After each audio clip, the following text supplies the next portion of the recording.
우리 주님께서 이 세상을 향해서 처음으로 외치신 복음의 선언이 무엇입니까? 회개하라. 무엇이 가까이 왔다고요? 하나님의 나라, 천국, 하나님의 나라가 가까이 왔기 때문에 회개해야 된다는 것입니다. 근데 여러분, 우리가 이 회개라는 단어를 보면은 가장 먼저 떠오르는 이미지가 뭔가요? 무릎을 꿇고 두 손을 모으며 나의 잘못을 주님께 고백하며 눈물 흘리고 콧물 흘리는 그 장면이 먼저 상상되지 않습니까, 여러분? 회개는 뭔가 나의 잘못을 주님께 고백하는 것이라는 것을 우리가 잘 알고 있습니다. 그런데 여러분, 이 회개하라, 회개라는 이 원어를 헬라어로 이렇게 원어인 헬라어로 보면은 오늘 설교 제목에도 나와 있다시피 메타노에오라고 기록되어져 있습니다. 메타노에오. 여기서 메타노에에서 이거를 반으로 잘라서 봐야 되는데요, 메타는 어떤 뜻이 있냐면은 너머로, 그리고 변화라는 의미를 내포하고 있습니다. 그리고 그 뒤에 노에오는 생각하다, 마음을 쓰다라는 의미로 이렇게 적혀져 있습니다.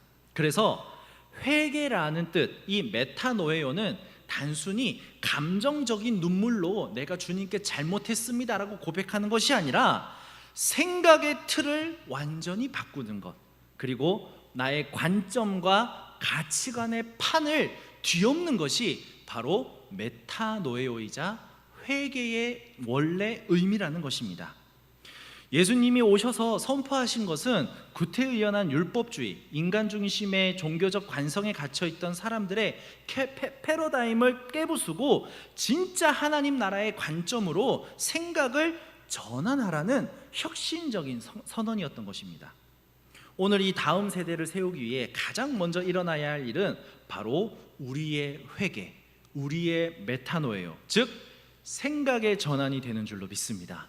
주님께서 선언하신 하나님의 나라를 가기 위해서는 기존의 생각에서 변화가 필요하다는 것을 오늘 주님께서는 세상을 향해 선포하시며 우리에게 말씀하고 있다는 것이죠.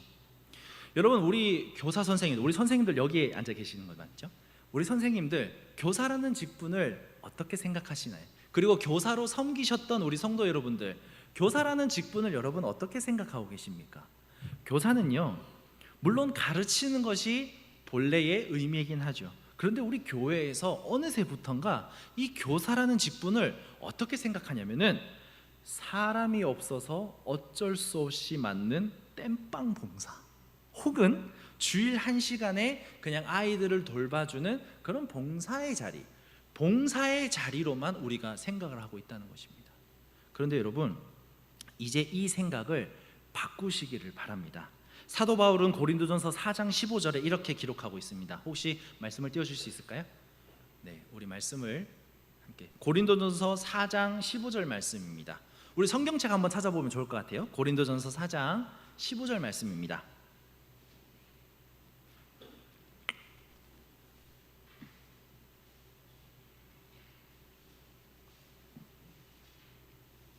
고린도전서 4장 15절 말씀 다 찾으신 줄로 알고 우리 한 목소리를 함께 읽겠습니다. 시작. 그리스도 안에서 1만 스승이 있으되 아버지는 많지 아니하니 그리스도 예수 안에서 내가 복음으로써 너희를 남았음이라. 아멘.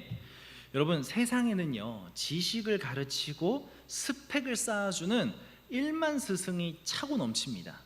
그러나 하나님 나라에는 지식을 전달하는 전문적인 교사가 아니라 아이들의 영혼을 위해 눈물을 흘려주고 내 친자식처럼 돌봐줘야 되는 영적 아비와 영적 어미가 있어야 된다고 말을 하고 있다는 것입니다.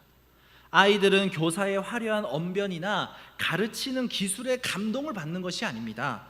아이들의 방황을 멈추게 하는 것은 나 같은 놈을 위해 밤새워 눈물을 흘려본 적 있는 그 교사의 눈물 한 방울을 우리 아이들은 기대하고 때로는 거기서 감동과 감격을 만나면서 나아가 하나님의 그 애끓는 사랑의 마음을 발견하게 된다는 것이죠.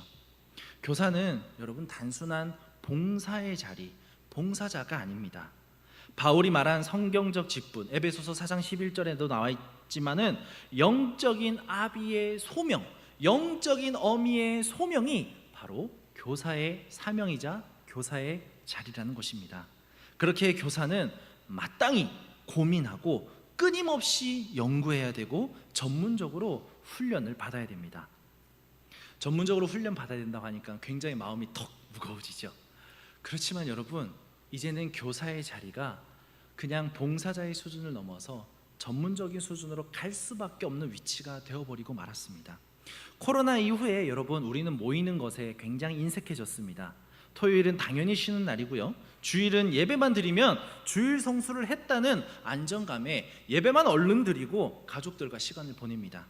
물론 이 현상이 아주 다 잘못되었다는 것은 아닙니다. 가족과도 시간을 보내야 되고 화목한 가정을 주 안에서 누려야 되죠.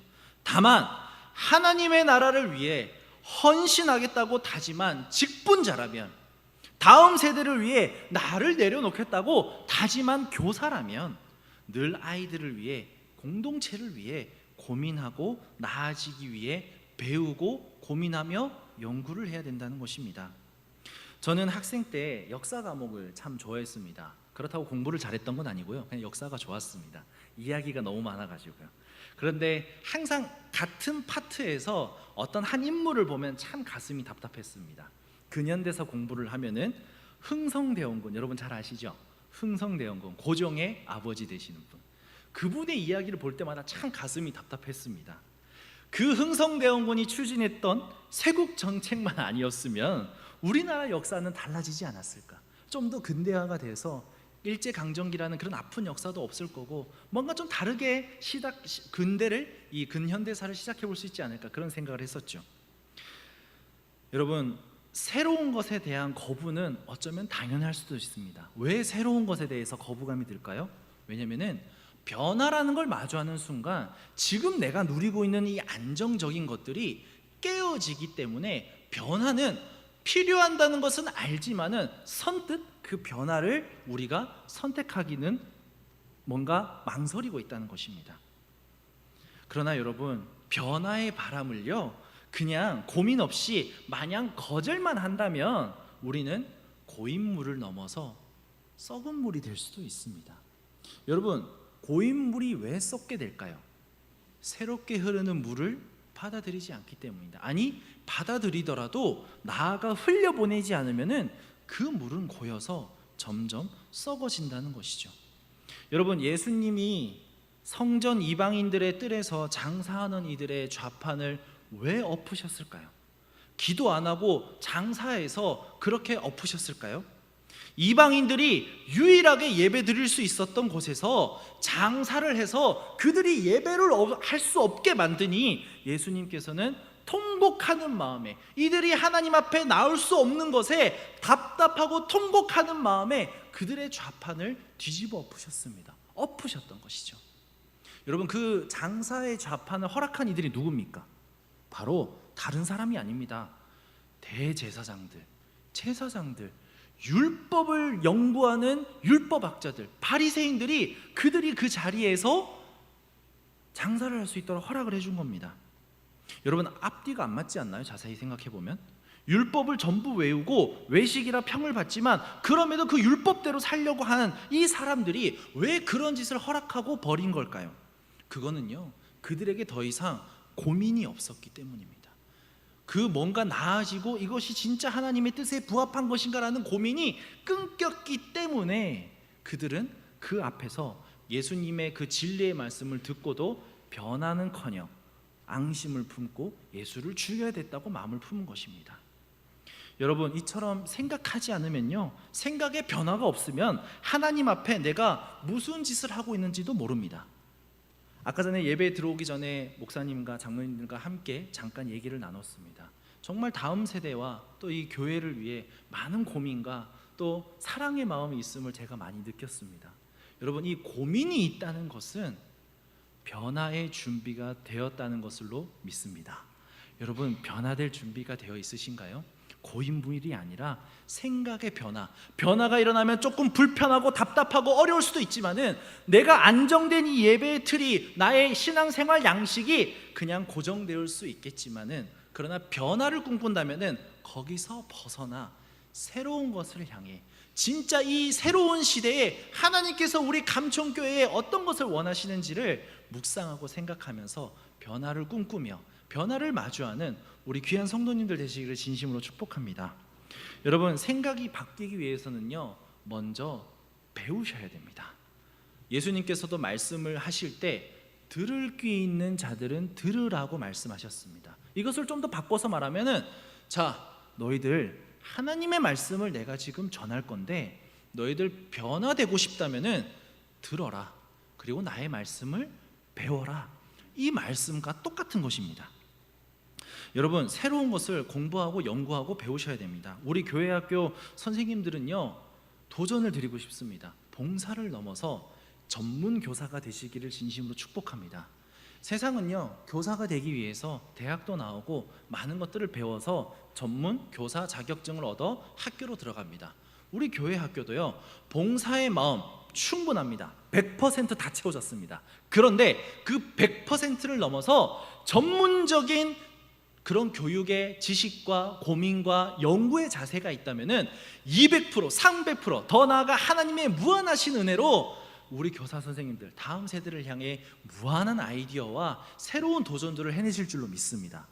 그래서 제가 지금 저기 김해에 위치한 부산장신대학교에서 평신도 신학원의 교회 교육사라는 교육 과정에 디렉터로 이렇게 섬기고 있는데요. 그 교회 교육사가 뭐냐면은 아까도 말씀드렸지만은 지금 한국 교회의 부교육자분들이 많이 부족한 현실입니다. 그러다 보니까 대안으로 나온 것 중에 하나가 평신도들 중에서, 교사들 중에서 헌신이 있고 정말 열정 있는 분들이 담임 목사님의 추천을 받아서 저 교회 교육사 교육 과정을 수료하면은 교회에서 이제 교육 전도사님들 대신 그 자리에서 교회 교육 부서를 맡고 또 교사들을 교육시키고 다음 세대를 교육하는 그런 제도로 만들어져서 지금 한 6년 다 돼가고 있습니다.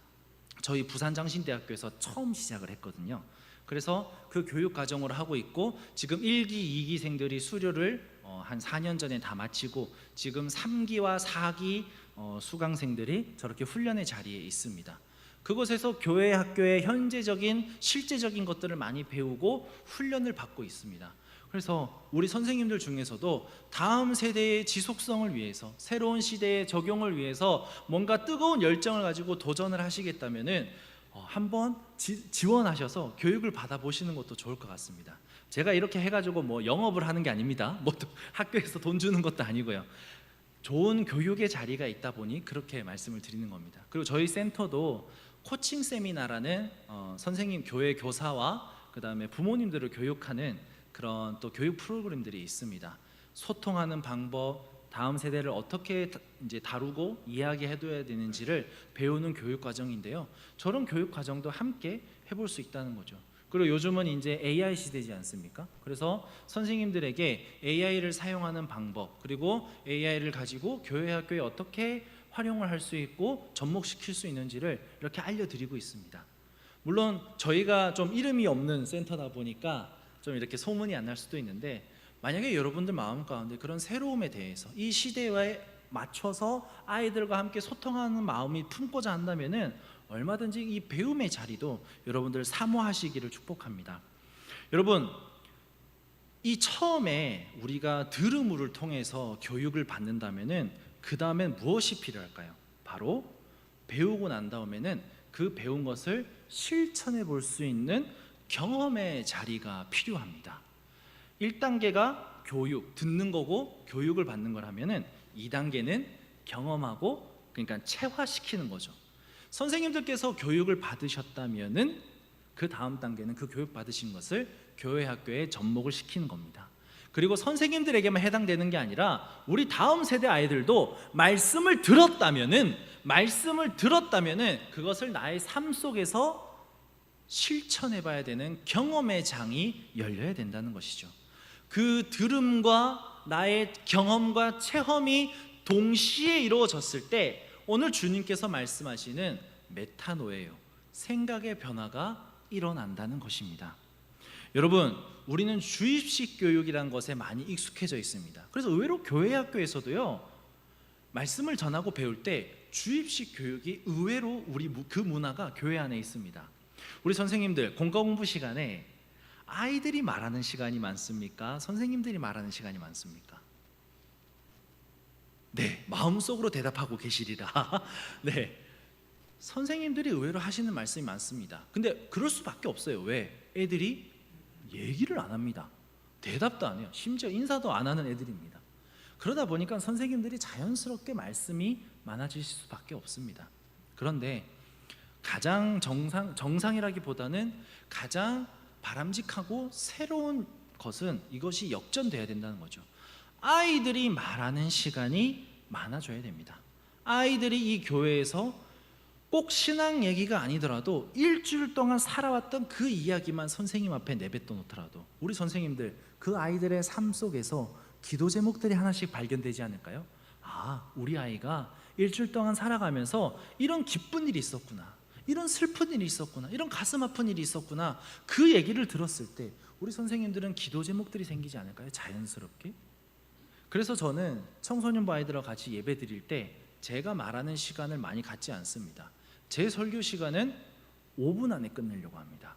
그 외에는 소그룹으로 모여서 아이들이 큐티하고 이따가 말씀드리겠지만은 그 내용을 가지고 삶을 나누는 시간을 많이 갖습니다. 그래서 아이들이 참 고맙게도 얘기를 해주는 게 교회가 편해요, 편안해요, 그렇게 얘기를 해주더라고요. 너무 고마웠습니다. 여러분, 아이들의 말이 많아질 때 그리고 우리가 들을 때 아이들에게 할 수 있는 것이 무엇인지를 우리가 발견하게 될 겁니다. 이 아이들이 필요한 것이 뭔지, 세대 풍토에 따라서 가는 것이 아니라 지금 내가 섬기고 있는 이 아이에게 필요한 것이 무엇인지를 아이들과의 대화 속에서 우리가 발견해 나가야 된다는 것이죠. 여러분, 다음 세대를 교육을 할 때 교육의 목적이 무엇일까요? 다음 세대 교육하는 데 있어서 우리 성도님들도 손주들, 손녀들 보실 때 이 아이들이 교육을 받을 때 그 교육의 목적, 그 목표가 대전제가 무엇이 될까요? 이것은 학교에서도 가정에서도 교회에서도 동일한 목표가 되어야 됩니다.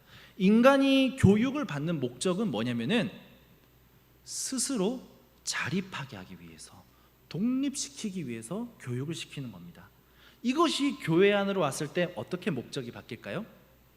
우리 다음 세대가 영적으로 스스로 독립하고 자립하는 것입니다.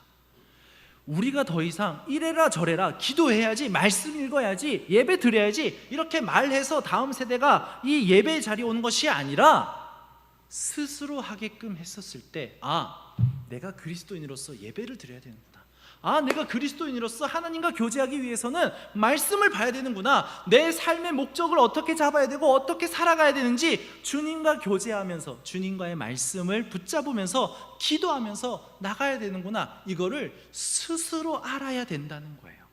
그래서 여러분, 가르치셨다면 이제는 그러한 삶을 살아낼 수 있도록 장을 만들어줘야 된다는 것입니다. 아까 전에 말씀을 시작하기 전에 나눴던 것 중에 지금 정확하게 이것이 정답입니다, 이렇게 하면 다음 세대에 부응합니다 라고 말씀을 드릴 수가 없다고 말씀드렸어요. 왜냐하면 지금은 과도기입니다.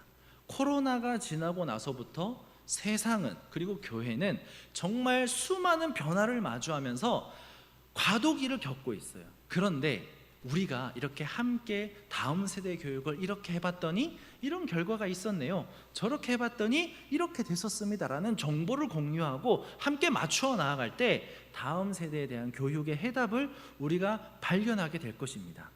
첫 번째로 저는 저의 사역을 여러분들하고 나누는데 저는 교육 딴 거 하지 않습니다. 딱 큐티 교육 하나만 합니다. 왜 큐티 교육만 하냐면은 아이들이 스스로 말씀을 펴고 스스로 말씀을 읽고 하나님과 1대1로 교제하면서 그 말씀을 가지고 삶에 적용하기 좋은, 가장 좋은, 접하기 쉬운 과정과 교육 방법이기 때문에 큐티만 가르치고 있습니다. 물론 말씀은 그 안에서 다양하게 이렇게 받고 있겠죠. 제가 어디 가서 이런 말씀을 드리면은 어떤 분들이 이렇게 말씀하세요. 아니 목사님, 저희 교회에 큐티 다 시켜봤습니다.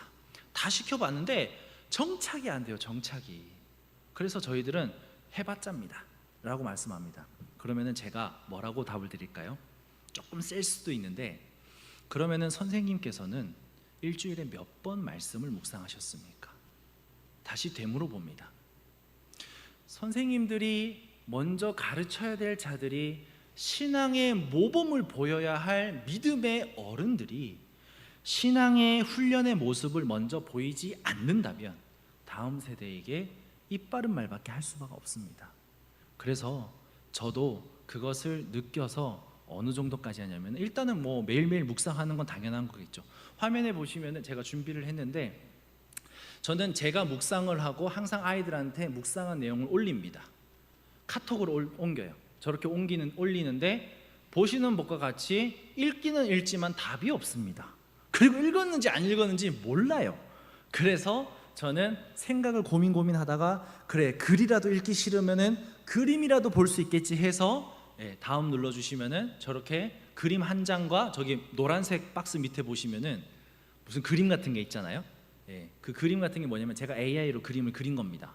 그림은 솜씨는 없는데 그걸로 그려서 묵상의 내용을 아이들과 나누고, 또 사컷 만화를 만들어서 그 만화로라도 아이들이 오늘 묵상의 내용을 함께 좀 나눴으면 하는 바람에 저렇게 올립니다. 그리고 아이들한테만 올리는 게 아니라 부모님들한테도 단체 톡방을 만들어서 부모님들한테도 오늘 말씀을 나눕니다. 왜? 그 말씀을 통해서 가정 가운데 오늘 말씀이, 이 묵상 제목이 이건데 자녀들하고 한번 나눠보시라고, 하나님의 이야기를 가정 안에서 한번 꺼내보시라고 저렇게 올립니다. 근데 보시는 것과 같이 아무런 반응이 없습니다. 저 혼자 거기에다가 말하는 것 같아요. 그런데 여러분, 계속 두드려야 됩니다. 우리 주님께서도 우리의 마음을 여시기 위해서 끊임없이 마음을 두드리고 계시는 것처럼 우리도 다음 세대들을 향해서 포기하지 않고 계속 두드려야 됩니다. 그래서 하루도 빠지지 않기 위해서 저는 신혼여행 갈 때도 큐티책을 들고 갔습니다. 제 이름에도 결혼은 했습니다, 여러분. 결혼 6년 차에 신혼여행 갈 때도 그 묵상을 가지고, 수련회 갈 때도 피곤하지만은 그래도 거기서 해서 큐티를 하고 있음을 보여줬습니다. 여러분, 우리가 먼저 하지 않으면요 다음 세대는 따라오지 않습니다. 그래서 우리는 하나님께서 우리에게 말씀하신 신실함, 성실함을 닮아서 그 신실함과 성실함으로 나아가야 된다는 것이죠. 그래서 여러분, 아프리카 속담 중에 유명한 속담이 하나 있습니다. 한 아이를 키우려면은 온 마음이 필요하다. 온 마을이. 여러분 들어보셨나요?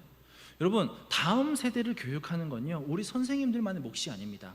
우리 감천교회의 온 성도들의 몫인 줄로 믿습니다. 그래서 여러분, 다음 세대를 양육하실 때 선생님들만 본을 보이는 것이 아니라 우리 할아버지 할머니 되시는, 엄마 아빠 되시는 우리 성도님들도 먼저 교육의, 신앙 교육의 본을 보여주시길 바랍니다. 그래서 여러분, 두 번째로는요, 저는 이렇게 큐티 묵상으로 일상을 계속해서 하나님과 교제하게 할 수 있도록 교육의 장을 만들고, 두 번째로는 체험형 수련회를 준비를 합니다. 이게 뭐냐면요, 여러분, 많은 교회가 매년 수련회 시즌만 되면 고민을 합니다. 여러분들도 아마 선생님들도 이번 수련회 때 어떻게 할까 정말 죄송합니다, 박 터지게 고민하셨죠? 정말 고민이 많으셨을 겁니다. 근데 그 고민 끝에 정말 많은 교회가 선택하는 게 뭐냐면은, 스스로 자체적으로 수련회가 운영이 돼요. 성경학교가 운영이 되면은 다행이지만은 많은 교회가 요즘 어려움을 겪고 있다 보니까 그냥 대형 수련회, 대형 캠프에 위탁을 맡깁니다. 그 위탁을 맡기면은 제가 그 여러 가지 큰 대형 캠프 포스터를 다 봐요. 그러면은 어떤 놀라운 공통점이 있냐면은, 첫 번째로 강사들이 다 똑같습니다. 여기 수련회든 저기 수련회든 똑같은 강사가 있어요. 그리고 작년 포스터를 보면은 그 강사가 또 거기 있습니다. 그리고 프로그램을 보면요 한결같습니다.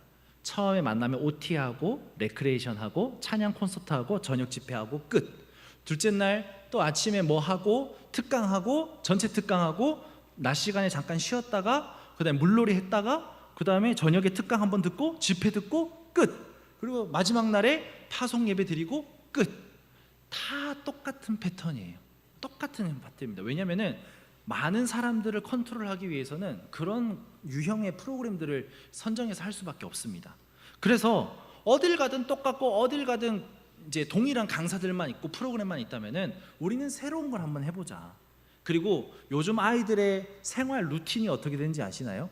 일단 학교 갑니다. 그 다음에 어디 갈까요? 학원 갑니다. 그 다음에 어디로 갈까요? 다시 집에 옵니다. 이게 일주일 내내 반복됩니다. 너 이번 한 주간에 뭐 했니? 물어보면은 별거 없어요. 그냥 학교 가고 학원 가고 집 가고 끝입니다. 그러니까 새로운 뭔가 이 경험을 할 수 있는 장이 없다는 거죠. 그래서 처음에 그러면 너희들이 좀 집 밖으로 멀리 한번 가보자 해가지고 하나 기획한 게 뭐냐면은 서울 비전 트립을 준비했었습니다. 그 비전 트립에 특별한 그게 있는데요. 아이들마다 그룹을 만들어 가지고 교육을 시킵니다. 한 달 동안. 자, 너희들이 서울에 가서, 우리가 목적지가 서울인데 서울에 가서 하고 싶은 거 다 조사해 가지고 다 프로그램 계획 너희들이 짜봐. 출발 시간은 부산에서 출발 시간도 너희들이 알아서 정해. 다만 서울의 숙소가 어디에 있는데 거기에는 밤 10시까지만 들어오면 돼. 그 나머지는 너희들이 알아서 다 해.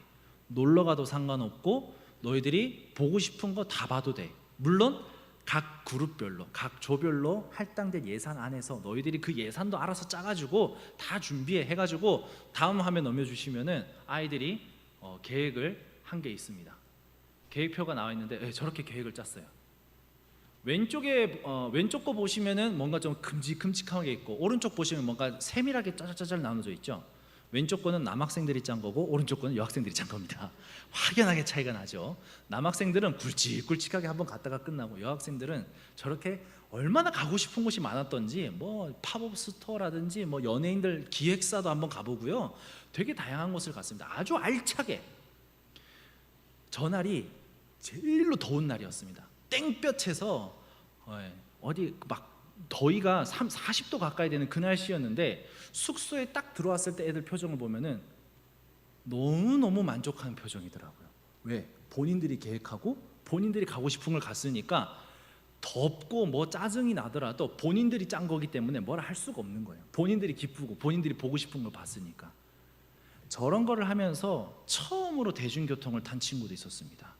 엄마 아빠가 집 학원을 왔다 갔다 해주니까 대중교통을 탈 그런 기회도 없었던 거예요. 그런데 저런 수련회를 통해서 체험을 하다 보니까 스스로 길도 찾아보고 스스로 대중교통도 이용해보고 새로운 경험을 했다는 거죠.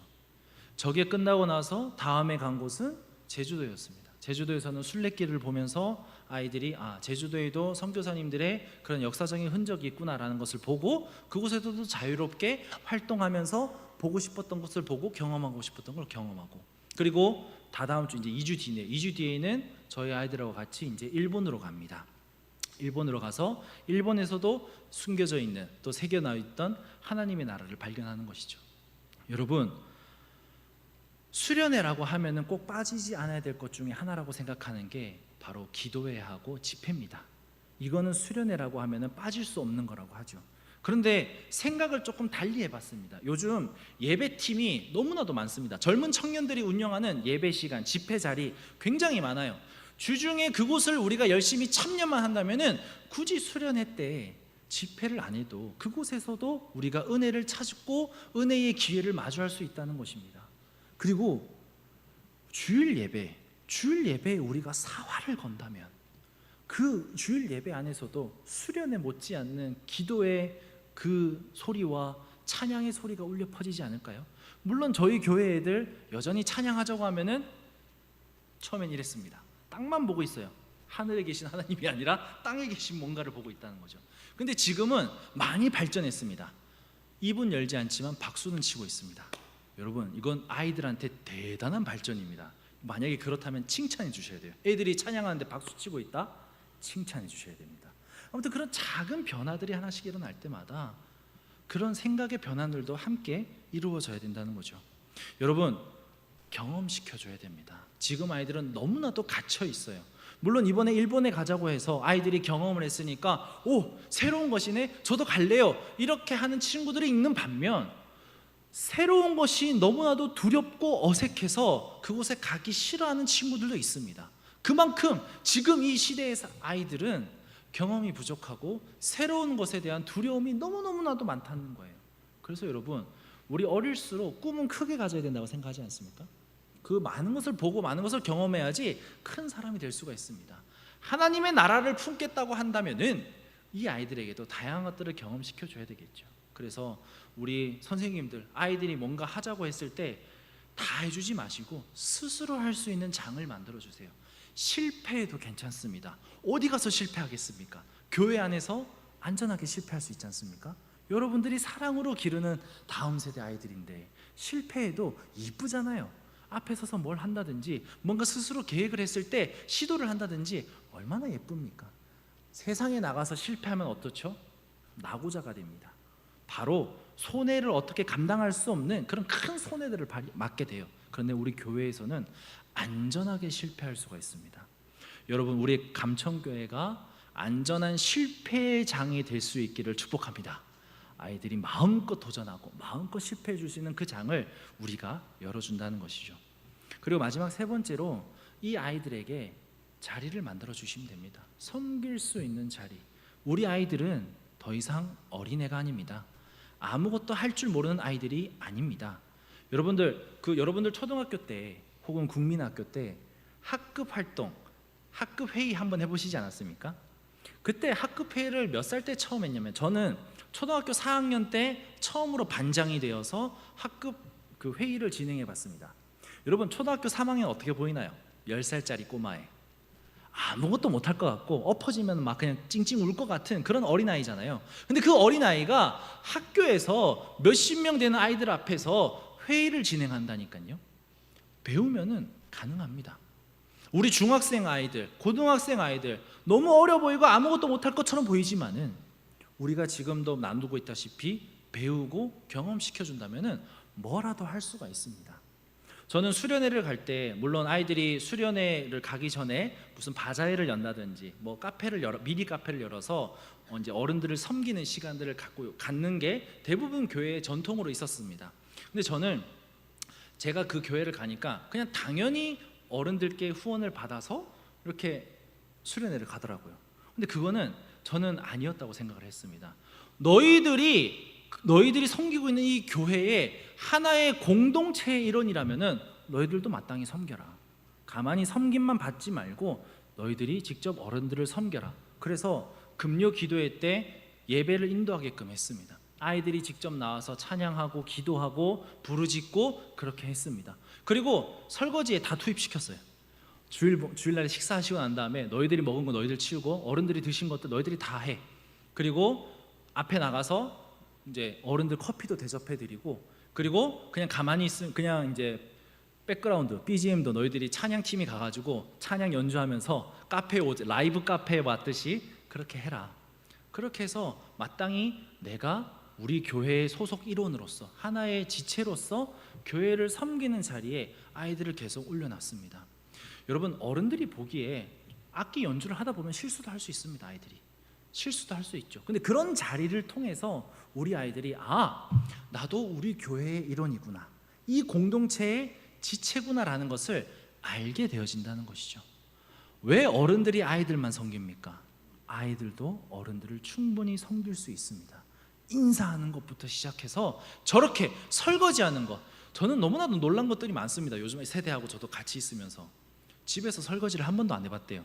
그래서 교회에서 저거 봉사하면서 설거지를 배웠습니다. 애가 얼마나 금이야 오기야 키우든지 요즘 아이들을. 그러나 여러분, 이 아이들이 고생하는 것처럼 보일 수도 있겠지만은 고생 필요합니다. 인생에 고생이 필요하죠. 여러분 너무나도 잘 아시지 않습니까? 그 힘듦이 있어야지 성숙하게 되고 스스로 또 나아갈 수가 있다는 것입니다. 여러분, 생각이 바뀌면요 변화의 시작이 일어날 수가 있습니다. 어느 누구도 이 아이들이 이렇게 다양한 사역들을 감당할 줄은 꿈에도 모르셨죠. 그러나 하나님께서 만지시고요 우리의 생각이 변화와 삶으로 적용이 되어서 이루어질 때 변화와 회복은 일어날 줄로 믿습니다. 우리의 생각이 메타노예요 할 때, 그때 주님께서는 세우실 줄 않습니다. 우리 교회를 일으켜 세우실 줄 믿습니다. 여러분, 아이들이 잘 안 따라올 수도 있습니다. 그런데 여러분, 연락을 해도 답이 오지 않고 이 아이들의 삶이 이해가 되지 않을 때도 많습니다. 그런데 여러분, 그 아이들의 삶을 들여다보면은 참 가슴 아픈 이야기들이 너무나도 많습니다. 저는 아이들이 하교할 때 학교 앞을 이렇게 지나가면은 학교 앞에 뭐가 서 있냐면은 노란색 학원 버스가 쫙 길게 늘어져서 서 있습니다. 학교 마치자마자 이런 표현이 좀 그럴 수도 있겠지만은 닭장에 닭 들어가듯이 자연스럽게 그 학원 버스에, 그 노란 통학 버스에 다 타요. 그리고 어디로 갑니까? 밤 10시, 11시 될 때까지 학원에 갇히게 됩니다. 공부해야죠. 필요합니다. 그러나 그 아이들의 삶을 볼 때, 우리가 그 삶을 산다고 했을 때 견뎌낼 수 있을까요? 아이들을 계속 가둬놓고 했을 때 적어도 교회에서만큼은, 학교에서는 공부해라, 학원에서는 너희들 이 자리에서 너희들 부모님이 쇠가 빠지게 이래가지고 돈 냈으니까 열심히 공부해라 라고 말할 때 우리 교회는 쉬어도 돼. 좀 휴식을 가져. 세상에 나가서 많은 것을 배워보렴. 교회에서 너 해보고 싶었던 거 한번 해봐봐. 마음껏 실패해도 되니까 한번 해봐봐. 우리가 너의 방패막이가 되어줄게. 내가 너희를 지켜줄 테니까, 안전하게 지켜줄 테니까 이것저것 자유롭게 시도해봐봐. 여러분, 이런 말들을 아이들한테 해준다면 아이들이 어떻게 생각할까요? 물론 그 말을 듣자마자 와, 우리 선생님 짱이네, 장난 아니네, 저 이 교회 계속 나올게요, 그렇게 할까요? 티도 못 냅니다. 그러나 그 진심은 우리 아이들이 알게 될 것입니다. 이제 여러분, 말씀을 맺도록 하겠습니다. 부산이라서 안 된다, 우리 교회는 작아서 안 돼요. 부모들이 협조를 안 해줍니다. 아이들이 줄어들어서 안 될 겁니다. 여러분, 이런 환경과 상황의 어려움 속에서 생각을 변화시키시기를 축복합니다. 하나님께서 일하고 계십니다. 어제나 오늘이나 내일이나 변함없이 우리 주님께서는 일하고 계십니다.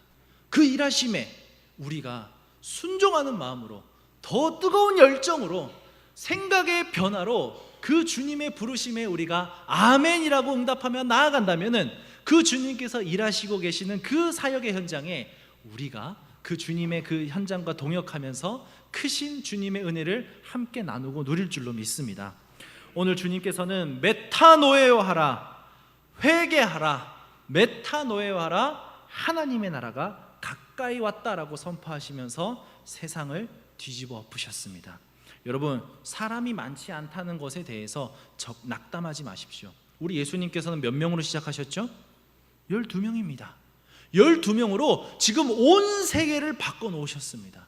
여러분들이 그 12명의 시작으로 지금 이 자리에 감천교회에서 이 예배당을, 또 하나님의 나라를 만들어가고 계십니다. 여러분, 결코 예수님은요, 우리 주님은 숫자에 연연하시지 않습니다. 단 한 명이 하나님의 나라를 맛볼 때 우리 주님께서는 감천교회와 또 나아가 우리 감천교회의 다음 세대, 또 우리 선생님들 마음 가운데 하나님의 나라를 경험시키고 하나님의 뜨거운 그 사랑과 은혜를 맛보게 하실 줄로 믿습니다.